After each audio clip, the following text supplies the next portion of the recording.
भारतीय संविधान में ऐसा कौन सा अधिकार है जो आपको संघ या संगठन बनाने की आजादी देता है? क्या ये एक फंडामेंटल राइट है? नमस्ते, हम पढ़ रहे हैं इंडियन पॉलिटी और इंडियन पॉलिटी की सीरीज में हम पहुंचे हैं फंडामेंटल राइट्स वाले चैप्टर में, जिसमें हम पढ़ रहे हैं राइट टू फ्रीडम। इससे पहले हमने first fundamental right to equality को फिनिश किया था, जो आर्टिकल 14 से लेके 18 तक आता है।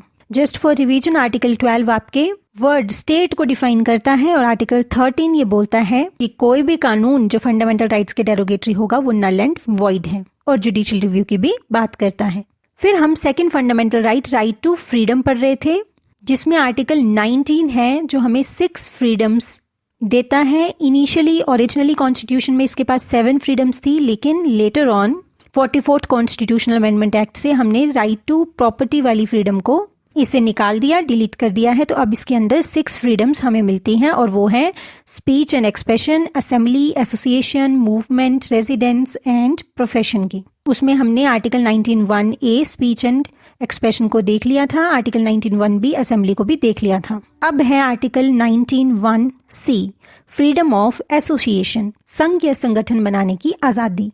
पूरी तरह से बोलें तो राइट टू फॉर्म एसोसिएशंस और यूनियंस और कॉर्पोरेटिव सोसाइटी। ये कोऑपरेटिव सोसाइटीज तो बाद में एड ऑन हुआ था, ओरिजिनली कॉन्स्टिट्यूशन में नहीं था। ये एड ऑन हुआ था 97th कॉन्स्टिट्यूशनल अमेंडमेंट एक्ट 2011 से। इसको हम एक सेपरेट चैप्टर में भी पढ़ेंगे।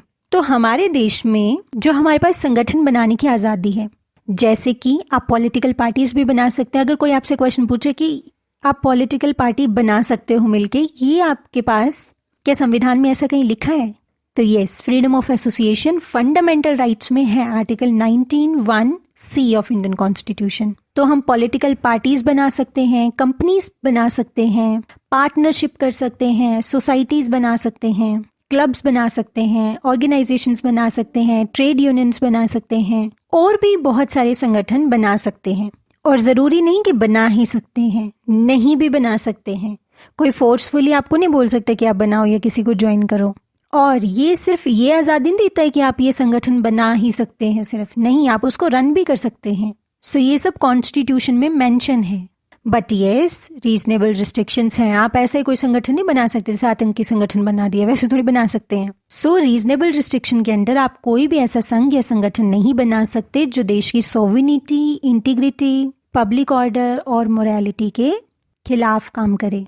इसके अलावा आप एसोसिएशन, संगठन, संघ बना तो सकते हैं और उन्हें रन भी कर सकते हैं, लेकिन उनको रिकग्निशन भी मिलेगा। सरकार या कोई भी स्टेट का ऑर्गन, आर्टिकल 12 जो स्टेट को डिफाइन करता है, वो जरूरी नहीं है कि वो उसको रिकग्नाइज करे ही।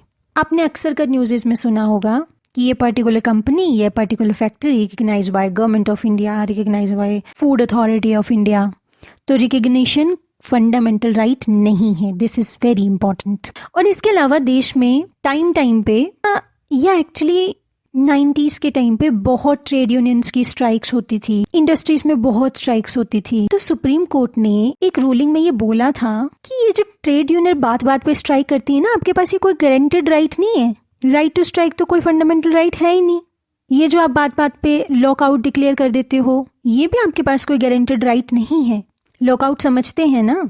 लॉकआउट का मतलब है कि जब भी कंपनी या फैक्ट्री में जो एम्प्लॉयज हैं या जो श्रमिक हैं वो काम करना बंद कर दें कि हम नहीं कर रहे अब काम, सारे के सारे एक साथ। तो सुप्रीम कोर्ट ने बोला था कि आपके पास कोई गारंटेड राइट नहीं है इसका, और स्ट्राइक का राइट तो है ही नहीं, क्योंकि बात बात पे बहुत ज्यादा पहले स्ट्राइक्स हुआ करती थी। सो आप याद रखिएगा कि article 19(1)(c) of Indian constitution में आप एसोसिएशन फॉर्म कर सकते हो, आप यूनियंस बना सकते हो, एंड आप कोऑपरेटिव सोसाइटीज भी बना सकते हो। क्वेश्चन आएगा तो इस बात पे आएगा कि कोऑपरेटिव सोसाइटीज के फॉर्मेशन का राइट आपको कहाँ मिलता है? वो मिलता है आर्टिकल 19(1)(c), और ये कब एड ऑन हुआ था? 97th कॉन्स्टिट्यूशनल अमेंडमेंट एक्ट 2011 से। और एक्चुअली ये अमेंडमेंट है, हम कोऑपरेटिव सोसाइटी वाले चैप्टर में पढ़ेंगे कि उस टाइम एक्चुअली में 3 अमेंडमेंट्स हुई थी, और ये आती है पेपर में कि कहाँ कहाँ अमेंड हुआ है ये कोऑपरेटिव सोसाइटीज वाला। या आप डीपीएसपीस पढ़ोगे तो उसमें भी एड ऑन होता है। सो नेक्स्ट है freedom of movement, article 19(1)(d), वो पढ़ेंगे हम नेक्स्ट वीडियो में। Till then, thank you.